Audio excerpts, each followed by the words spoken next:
Halo Gadgeters, welcome iPhone 13 series. Buat yang belum sempat dengar beritanya, buat yang malas baca, atau buat kalian yang memang pengen denger gue dongengin, nonton videonya sampai habis. iPhone 13 series baru aja di-launch oleh Apple bersama beberapa produk lainnya. Tapi di video ini kita bakal fokus aja dulu ke iPhone 13 seriesnya ya. Kita lihat apa aja yang penting dan berbeda dari iPhone 13 series ini. Pertama, kita masuk ke iPhone 13 dan 13 mini dulu. Gue jujur nggak nyangka sih ya, Apple masih berani ngeluarin 13 mini. Secara yang 12 mini kan nggak terlalu laku di pasaran. Yang menjadi headline di 13 dan 13 mini ini adalah desainnya yang masih sama dengan iPhone 12 mini dan 12. Size-nya sama, materialnya juga sama, frame aluminium dengan kaca depan belakang.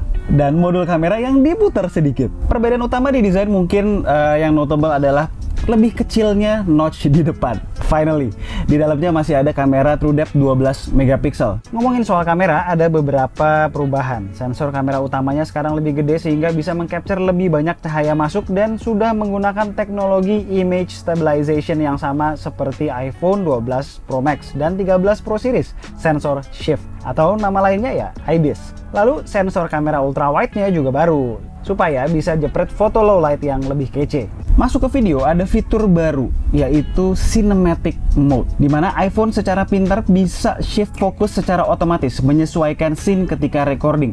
Bahkan bisa apply video bokeh setelah kita shoot. Keren ya?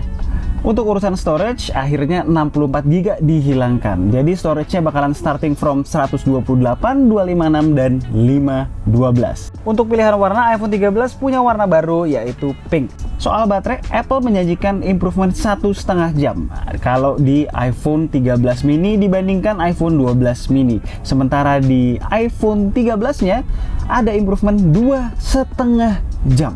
Nice. Lanjut, yang satu ini adalah jelas pilihan gue dan Satish, iPhone 13 Pro dan Pro Max. Hal-hal utama yang notable di sini adalah screen refresh rate-nya sudah 120 Hz. Akhirnya, Apple masuk ke high refresh rate arena setelah cukup ketinggalan ya dibandingkan kompetitornya di ranah Android. Refresh rate-nya dynamic, bisa naik turun dari 10 sampai 120 Hz tergantung kebutuhan. Maksimum brightness juga gok saya naik jadi 1000 nits. Jadi kalau kita ngelihat under direct sunlight bakalan no problem. Size displaynya sih sendiri bakalan masih sama 6,1 dan 6,7 inch, sementara notch-nya juga lebih kecil. Urusan kamera, ada improvement hardware di beberapa hal. Yang perlu di-note, antara Pro dan Pro Max, kameranya bakalan sama. Jadi nggak beda lagi kayak di 12 Pro dan 12 Pro Max. Pertama, ultrawide-nya bakalan bisa perform lebih baik under low light karena bukaan yang lebih lebar f1.8 dan sensor yang kata Apple lebih besar juga. Kedua, telefotonya sekarang ekivalen to 77mm atau 3x optical zoom. Dan terakhir, main kameranya juga mendapatkan sensor yang lebih besar, plus bukaannya juga lebih lebar, dari f1.6 naik menjadi f1.5. Jadi theoretically speaking, ini bakalan ada improvement yang bagus di low light. Apalagi kalau disandingkan dengan fitur IBIS tadi. Fitur-fitur kameranya juga nambah, seperti bisa makro fotografi dari jarak 2 cm, night mode bisa di semua lensa, IBIS yang bisa membuat processing night mode menjadi lebih stabil, lebih anti goyang. Dan yang terakhir ya, cinematic mode tadi yang ada di iPhone 13 juga. Kita semua yang hobi ngerekam video atau videographer pasti tunggu-tunggu adalah availability format recording ProRes. Format ProRes ini pada intinya bisa memberikan file video yang lebih besar, lebih less compressed dibandingkan MOV biasa yang udah ada di smartphone kita semua, dan yang pastinya kualitas gambarnya juga naik. Kalau prediksi gue, fitur ini akan available akhir tahun ini melalui software update. Buat jeroan, keduanya menggunakan A15 Bionic masih dengan proses fabrikasi 5nm. Dengan catatan, yang 13 biasa jumlah core GPU-nya hanya 4 dan yang Pro ada 5. Dengan pilihan storage 128, 256, 512, dan akhirnya iPhone menyediakan opsi pilihan storage 1 TB. Cocok nih dengan fitur-fitur videografi baru yang ditawarkan.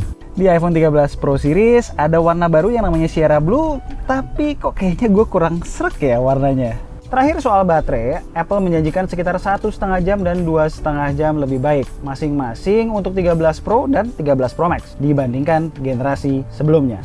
Ini menarik ya untuk dilihat karena kalau memang betul tahan lebih lama, berarti size baterainya tuh naik secara signifikan. Logikanya sih begitulah ya, secara beratnya udah naik dari 12 sampai 15 gram, terus juga lebih tebal juga secara desain. So, iPhone 13 series gimana? Berminat gak?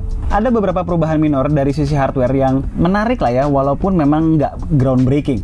Dari segi software pun ada peningkatan minor.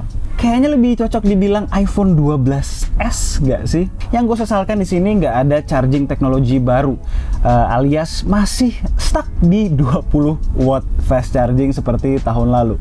Sekian aja video recap dari iPhone 13 launch ini. Pastinya gue dan Satis nggak sabar beli dan nyobain iPhone 13 series ini dan bikin videonya buat kalian. Gue Alessa, this is K2G. Tunggu racun-racun kami berikutnya. Bye guys.